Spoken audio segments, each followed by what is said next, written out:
देखो आज तुम लोगों को इकोनॉमिक्स का 15 या 16 क्वेश्चन कराएंगे जो बहुत इंपॉर्टेंट है, ठीक है। इसी में से 3 को पूछेगा वहाँ, इसी में से 3 को आएगा, ठीक है। ज्यादा चांस रहो कि आवे करेगा, ठीक है। बोलो पहला क्वेश्चन बोलो था, समझाते हैं। बोल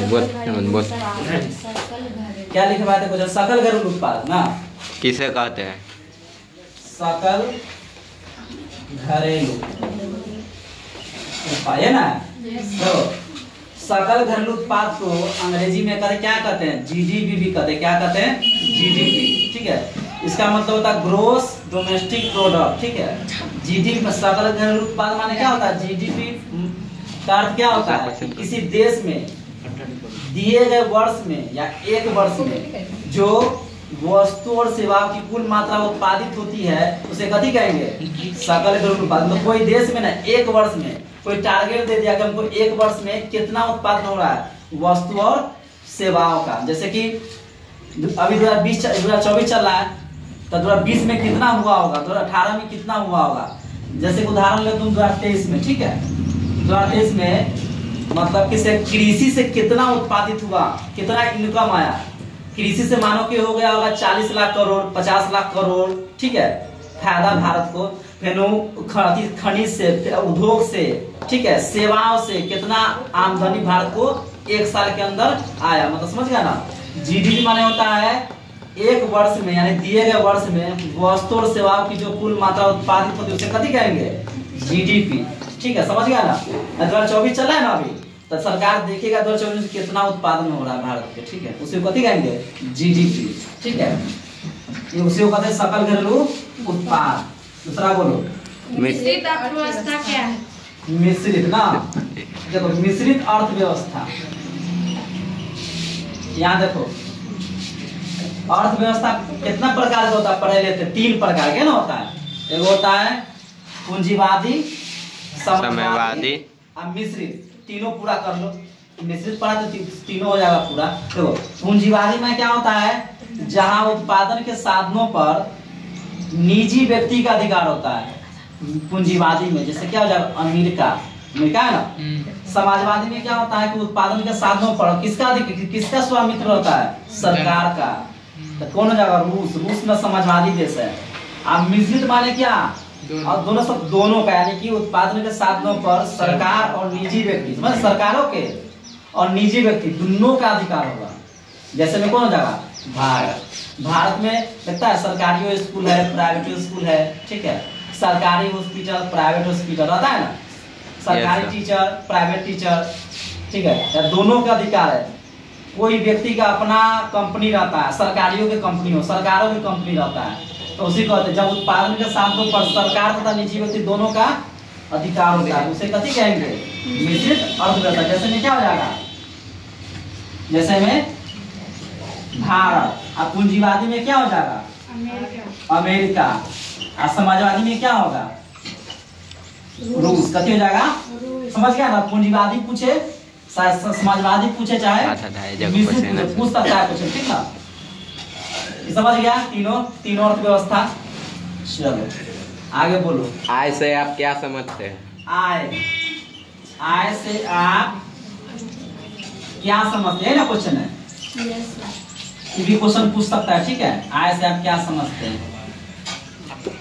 आय माने कथी होता है कि जब कोई व्यक्ति शारीरिक रूप से या मानसिक रूप से काम करता है। शारीरिक मतलब जैसे मेहनत करके, और मानसिक मतलब दिमाग से, ठीक है, काम करता है। तो काम करेगा तो उसको वेतन मिलेगा ना, पैसा।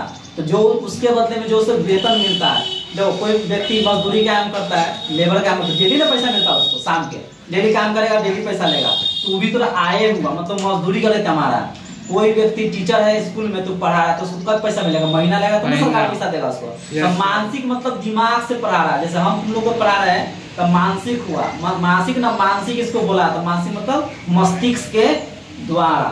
तो तुम लोग हमको पैसा जाता महीना में, तो मानसिक द्वारा ना पढ़ा रहे हैं। मजदूरी मतलब जो मेहनत काम कर रहा है। हम भी मजदूरी कर रहे हैं, लेकिन मानसिक दिमाग के मजदूरी है। कोई शरीर के मजदूरी हुआ। शरीर मतलब शरीर से मेहनत कर रहा है, कोई दिमाग से मेहनत कर रहा है। जैसे तुम बड़ा बड़ा कंपनी में जाएगा तो कोई रहेगा मैनेजर, कोई रहेगा प्रबंधक, तो उस रहता है कभी दिमाग से कमा रहा है, कोई उसी में लेबर के काम करेगा तो शरीर से कमा रहा है, ठीक है, समझ गया।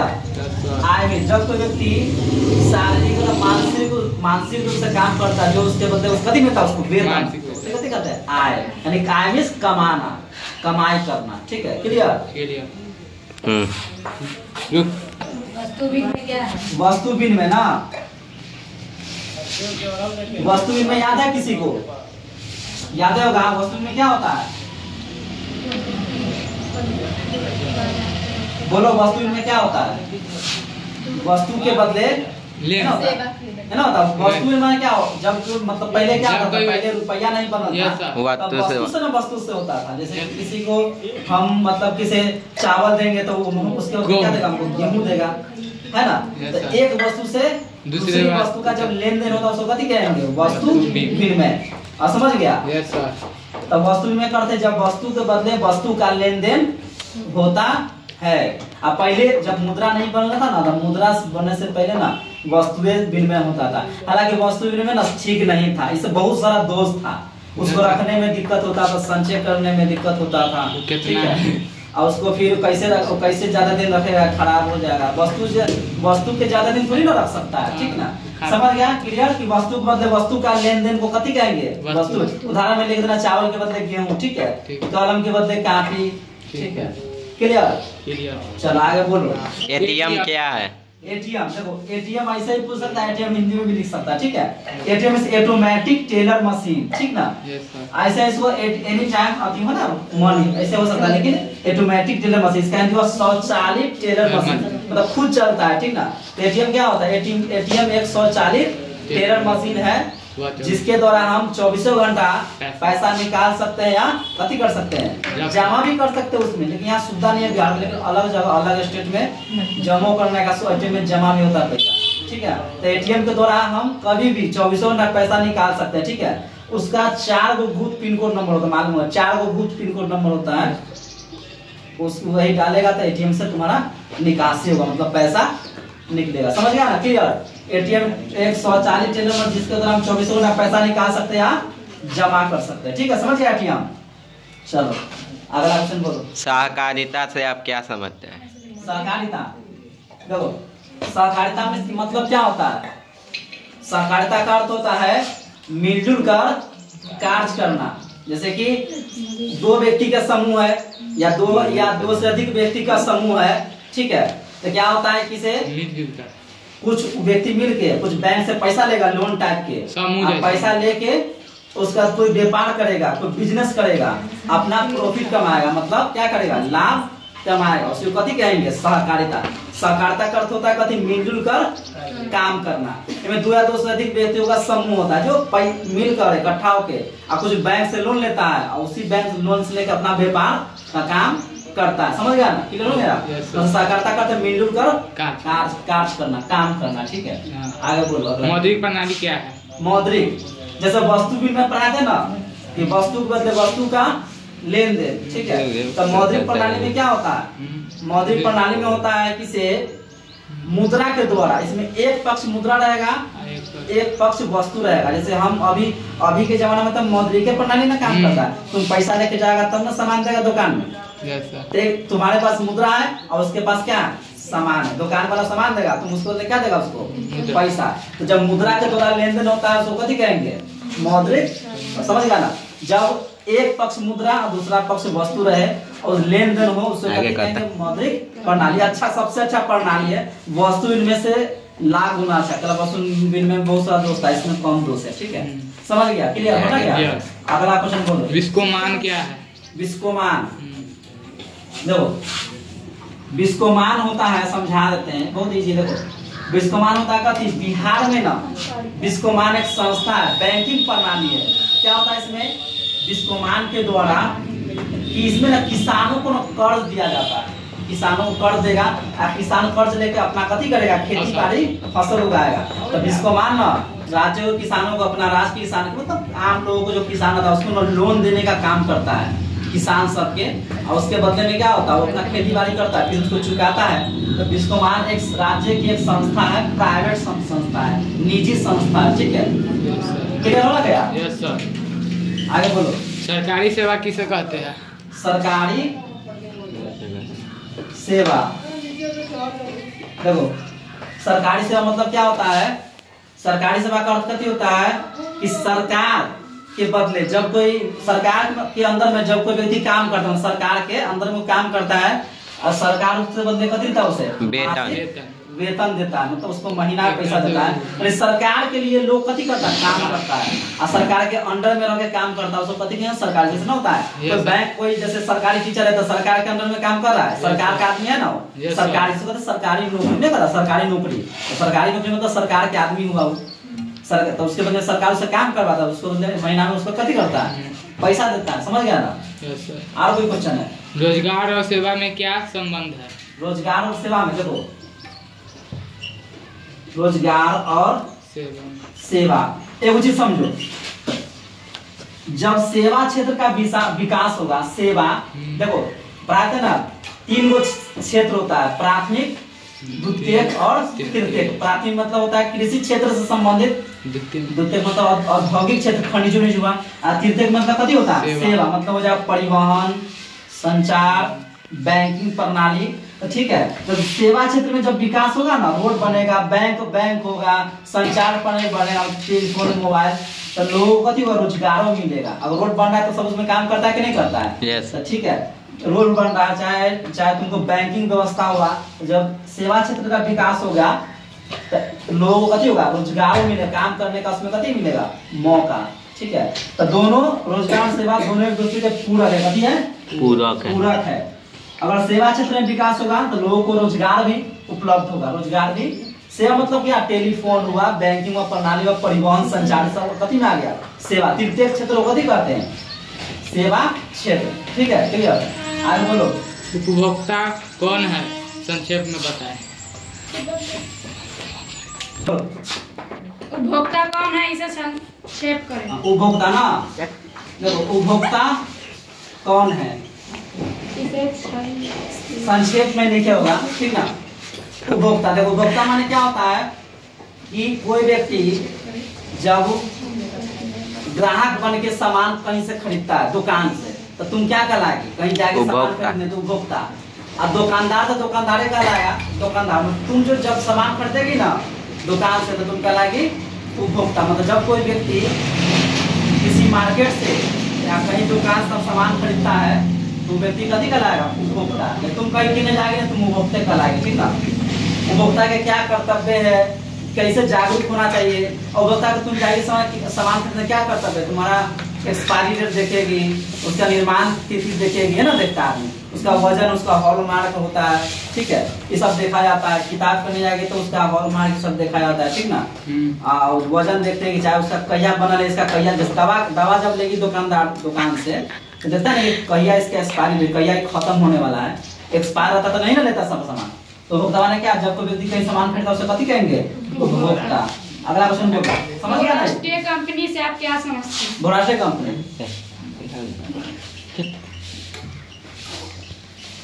देखो बहुराष्ट्रीय कंपनी क्या होता है कि ऐसी कंपनी जो अपने देश की बजाय दूसरे देश में कंपनी स्थापित करे, ठीक है, और उसके बदले में वह लाभ कमाए। जैसे कि कोई विदेशी कंपनी है, अब भारत में क्या किया, कंपनी लगा दिया, कंपनी लगाया भारत में आके, तो उसको लाभ मिल रहा है ना, उसको यहाँ से, यहाँ के लोग उसको यहाँ बन रहा है, मतलब वह विदेशी कंपनी, लेकिन भारत में कंपनी लगा दिया, और उसके बदले में क्या किया, सामान वहाँ बन रहा है, भारत के लोग कथी कर रहा है, खरीद रहा है, उसका उपयोग कर रहा है, जैसे पेप्सी, कोका-कोला, सैमसंग, सब कथी हुआ, बहुराष्ट्रीय कंपनी। मतलब बहुराष्ट्रीय मतलब बहुत देश में वो कंपनी स्थापित है, ठीक है। भारत की कंपनी नहीं, मतलब विदेश का कंपनी, लेकिन यहाँ के कथी क्या, कंपनी स्थापित कर दिया और लाभ कमा रहा है, अपन तो पैसा कमा रहा है। समझ गया नहीं? चलो आगे बढ़ो। उदारीकरण यही ना है। Yes sir. उदारीकरण क्या होता है, देखो क्या होता था पहले 1991 में उदारीकरण की नीति आया था, ठीक ना। उससे पहले क्या होता था, कोई भी विदेशी कंपनी आता ना तो उसको बहुत सारा उसको बहुत सारा ना मतलब किसी समस्या का सामना करना पड़ता कंपनी लगाने के लिए, फैक्ट्री लगाने के लिए। तो सरकार क्या किया कि थोड़ा छूट दे दिया, परमिट, लाइसेंस, कोटा ये सब थोड़ा कम मांगने लगा, मतलब अच्छा कर दिया कि कोई भी आएगा कंपनी तो भारत में क्या कर सके, निवेश व्यापार कर सके, निवेश कर सके और उसके बाद अपना कंपनी स्थापित करके अपना लाभ कमा सके, ठीक ना। तो होता है कि उदारीकरण में क्या होता है, उदार करना, मतलब कोई भी चीज को न छूट देना। जैसे परमिट में परमिट आराम से दे देगा, भूमि अधिग्रहण करने देगा, लाइसेंस होता है, लाइसेंस के लिए ज्यादा उसको नहीं कर कथी कहता है उसको फोर्स नहीं करेगा, ठीक है, आराम से कंपनी लगा देगा, यहाँ अपना बिजनेस करेगा, व्यापार करेगा, इसी को तो उदारीकरण, ठीक है। क्लियर, आगे बोलो। वहाँ स्रोतीकरण से वहाँ स्रोतीकरण है ना, तो बहुराष्ट्रीय कंपनी और वहाँ स्रोतीकरण ना सेमे है, उसमें भी वही होता है कि जब कोई विदेश की कंपनी किसी देश में जाए और कंपनी लगा के क्या करे, लाभ कमाए, ठीक है, और वो लाभ कमाए देश के उस दूसरे देश में जाके कंपनी स्थापित करे, ठीक ना, अपना व्यापार करे, ठीक है, अपना सामान बेचे, अपना जो वस्तु उत्पादन कर रहा है उसको पूरा देश में फैलाए, लोगों को सामान बेचने का काम करे, उसके लाभ यही होता है। आगे बोलो। सार्वजनिक वितरण प्रणाली क्या है? सार्वजनिक वितरण प्रणाली ना, यस सार्वजनिक वितरण प्रणाली, ठीक है, यह ना है। यस देखो इसका मतलब क्या होता है, देखो कि सरकार कोटा देता है ना गरीब से, राशन महीने महीने सरकारी देता है ना कोटा, तो जब सरकार के द्वारा निश्चित दर पर जब आम लोगों को, गरीब लोगों को, जो बीपीएल होता है ना, बीपीएल, एपीएल, ठीक ना, तो उन लोगों को ना निश्चित रुपया पर, निश्चित दर पर ना दिया जाता राशन दिया जाता, उसी को कथी कहते हैं, सार्वजनिक वितरण प्रणाली। इसका दाम फिक्स होता है, 1 रुपये मिलेगा कि 1.5 रुपये मिलेगा कि 2 रुपये मिलेगा, नाम फिक्स होता है, और सबको सेम रेट पर न देता है, ये ना कि वो अमीर है इतना में, गरीब है सबको सेम रेट में, अमीर गरीब मतलब नहीं है। कोटा में अगर वितरण हो रहा है, सामान वितरण हो रहा है, गेहूं चावल, तो उसको सबको सेम रेट पर देगा, किसके द्वारा, सरकार के द्वारा, ठीक है, सरकार द्वारा, मतलब किसे, गरीब लोगों को ना निश्चित रुपया पर, निश्चित दर पर ना कोटा दिया था, राशन दिया जाता, उसको कथी कहते हैं, सार्वजनिक वितरण प्रणाली। आगे बोलो।